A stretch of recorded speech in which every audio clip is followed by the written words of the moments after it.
भारत के मानचित्र पर 3 अद्भुत शहर हैं जो एक त्रिकोण के रूप में फैले हुए हैं। वाराणसी, अयोध्या और प्रयागराज। ये शहर न सिर्फ ऐतिहासिक रूप से महत्वपूर्ण है बल्कि धार्मिक दृष्टिकोण से भी बहुत खास है। जब मैंने अपनी यात्रा की योजना बनाई तो मुझे यकीन था कि मुझे अयोध्या और वाराणसी ज़रूर जाना चाहिए, लेकिन जब मैंने सुना कि महाकुंभ 2025 प्रयागराज में होने वाला है तो मेरी जिज्ञासा और भी ज़्यादा बढ़ गई। आखिरकार क्या खास है इस आयोजन में जो दुनिया भर से लोग यहाँ आते हैं। महाकुंभ 2025 13 जनवरी से 25 फरवरी तक प्रयागराज में आयोजित हुआ था और यह दुनिया का सबसे बड़ा आध्यात्मिक उत्सव माना जाता है।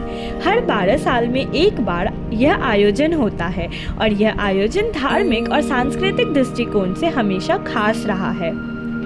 लाखों श्रद्धालु, संत और पर्यटक संगम में स्नान करने के लिए जुटते हैं ताकि वे आध्यात्मिक शांति और पुण्य प्राप्त कर सके।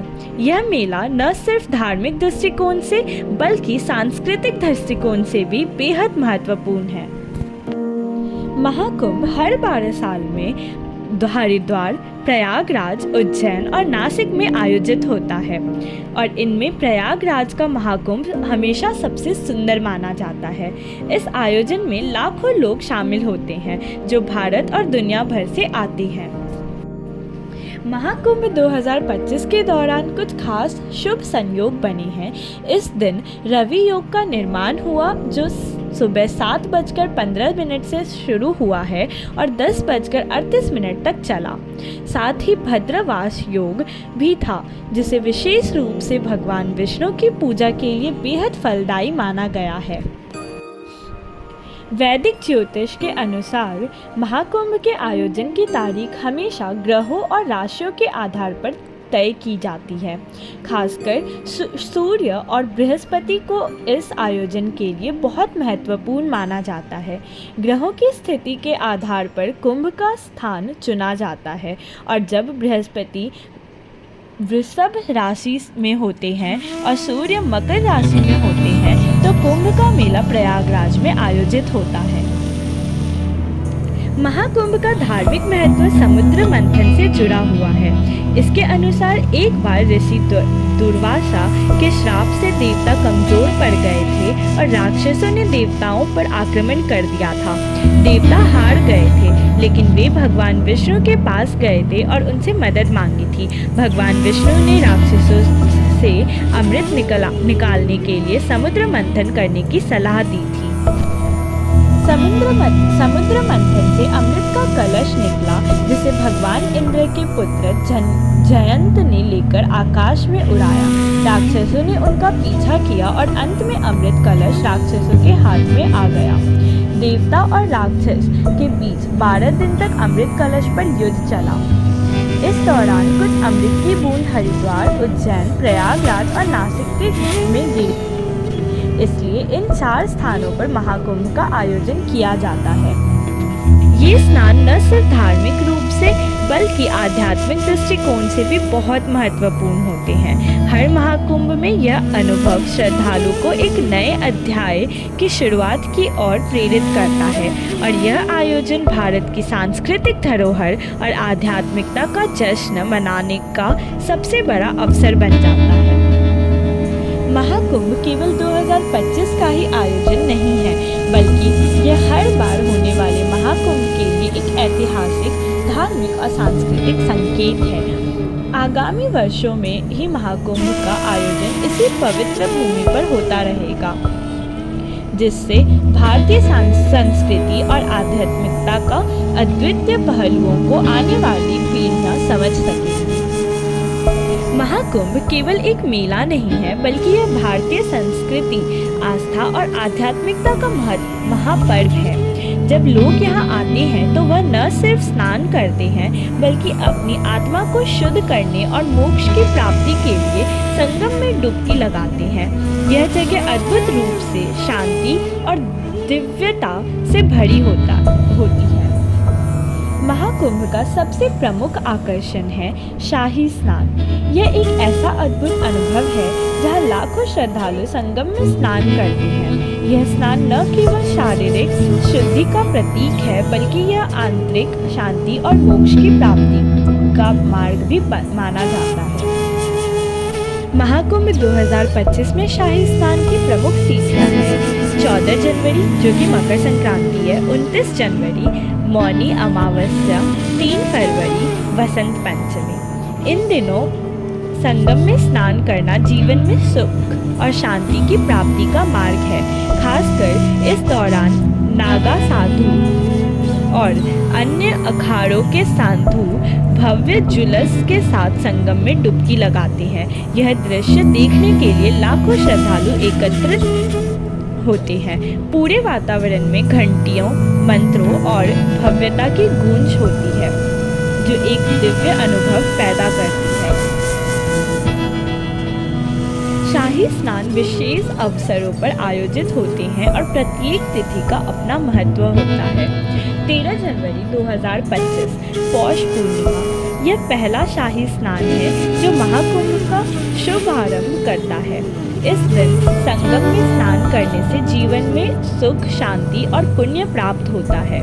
14 जनवरी 2025 जो कि मकर संक्रांति है, मकर संक्रांति के दिन सूर्य मकर राशि में प्रवेश करता है।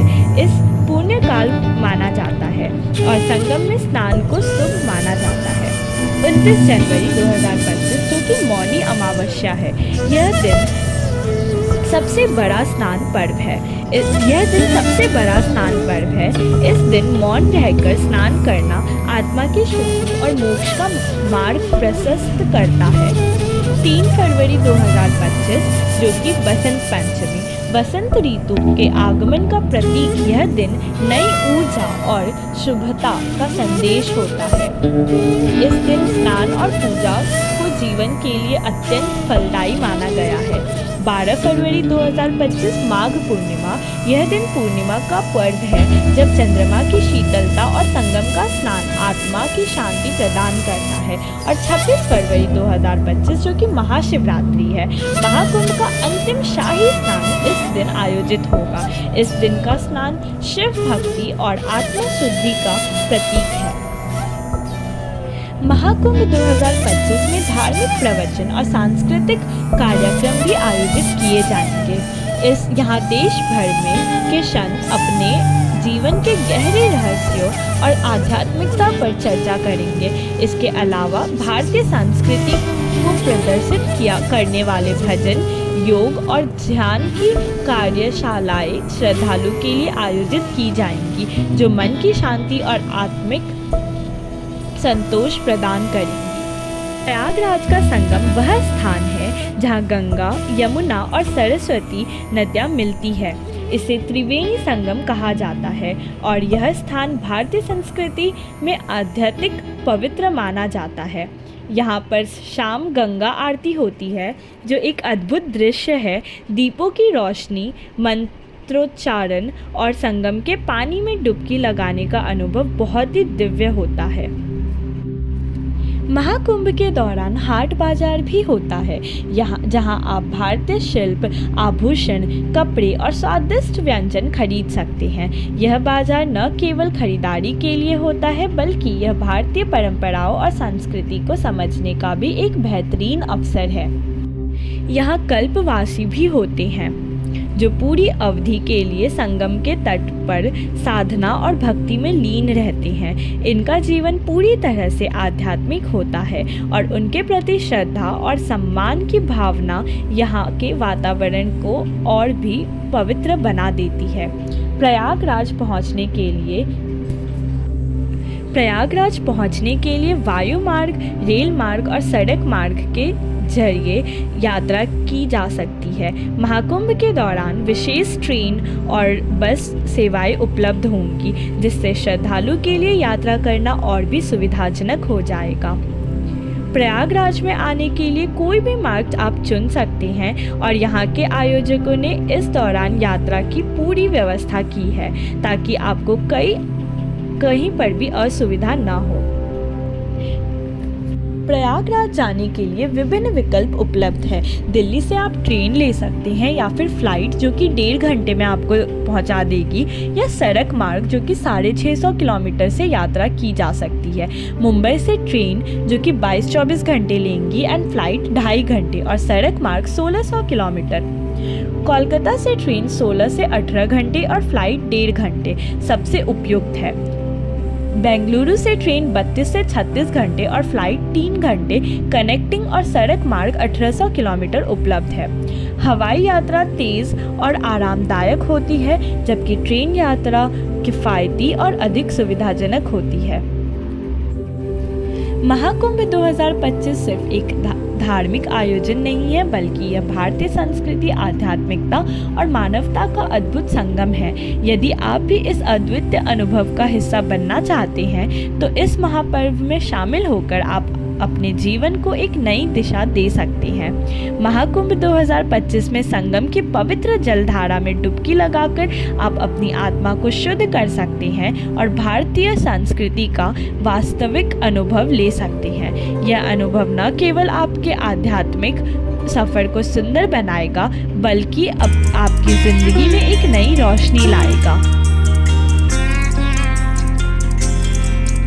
इस अद्भुत यात्रा का हिस्सा बनने के लिए धन्यवाद।